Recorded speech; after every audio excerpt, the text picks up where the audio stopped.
When you expose the narcissist and caught them red-handed, here's how they prefer to make up. Welcome to this week's episode of Narcissist Exposed, and thank you for tuning in.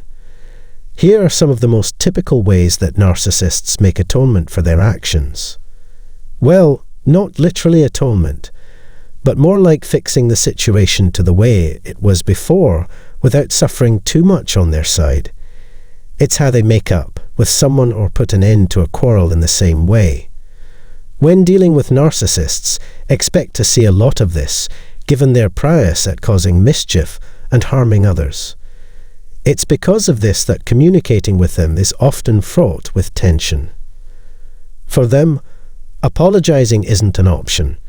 Instead, they'd rather avoid acknowledging their mistakes and blaming others or situations.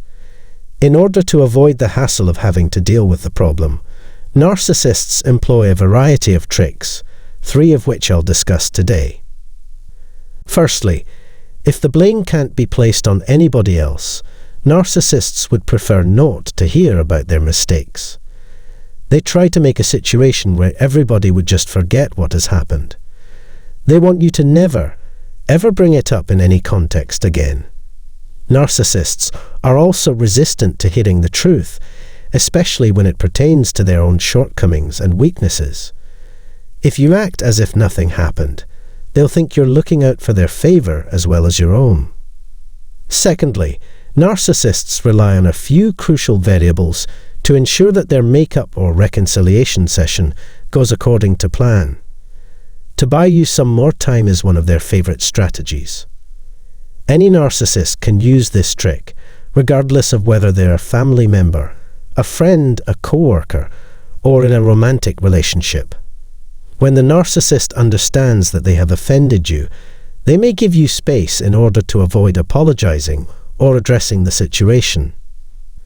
Because of this, you may not speak to or avoid them for a period of time. This is done so that when you get back again, bringing up a previous argument would seem ridiculous. Because of this, they would approach you with smiles and gifts, as if there had never been any tension between you two in the first place. The narcissist expects you'll play along with their scheme and be receptive to their allure. You must be willing to either continue the relationship as if nothing had happened or give it another go by forgetting everything that has ever happened between you and them. The problem is narcissists never change, so you just allow the same cycle to start over again. They're still using their same old school tricks, but they're trying to convince people that things can become better with them. In any case, they're up to their old shenanigans once again. As long as you keep mentioning what they did, the narcissist will accuse you of being negative and stuck in the past. It's possible that they'll go to great lengths to convince you that you're a terrible person for bringing up the past, and that you have to get on with your life and focus on the present moment. And I will say again and again in my videos that narcissists are living double-standard life. When they are at fault, they refuse to accept responsibility or offer an apology to people who have been harmed. But when you're at fault, they'd be so quick to point their finger at you. They'd be glad to spend hours hammering you over the head with guilt, forcing you to admit your mistake and shortcomings, and that everything is your fault. Consequently, we can no longer disregard their hypocrisy because of this fact. Because they believe you will be able to move on with your life without needing to confront them about what they've done, the narcissist offers you as much time as possible to get over their actions. Another approach is for the narcissist to just sit there and listen to what you have to say, acting as if they agree with what you have to say.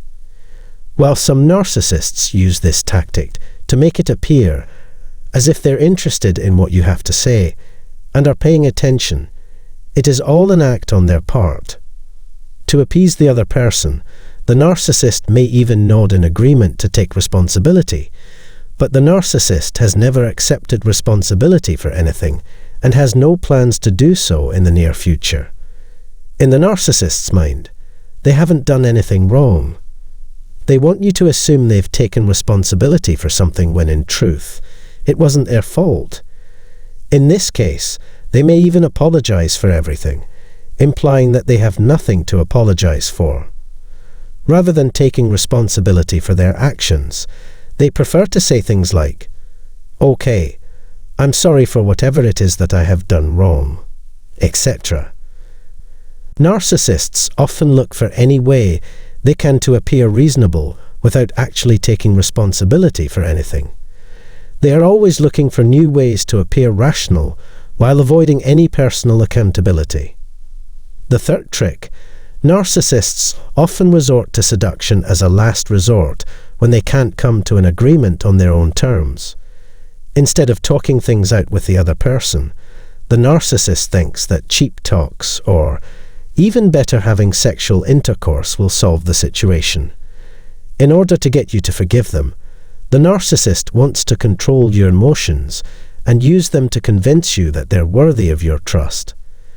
Their aim is to make your resolve frail and weaken your spirit, to convince their victims that they're sorry and that all they want is to be near them. Narcissists, whether male or female, will take advantage of closeness. However, in reality, it's just a distraction from the main issue at stake. In each case, the narcissist's purpose is to avoid any discussion of what they did wrong. They'd rather make up and kiss than talk about what the actual problem is. In their minds, it's sufficient to make vague generalizations about the problem and to offer empty promises of improvement. When it comes to taking responsibility for their acts, narcissists have a hard time, and they believe that they have no obligation to apologize to anybody or anything.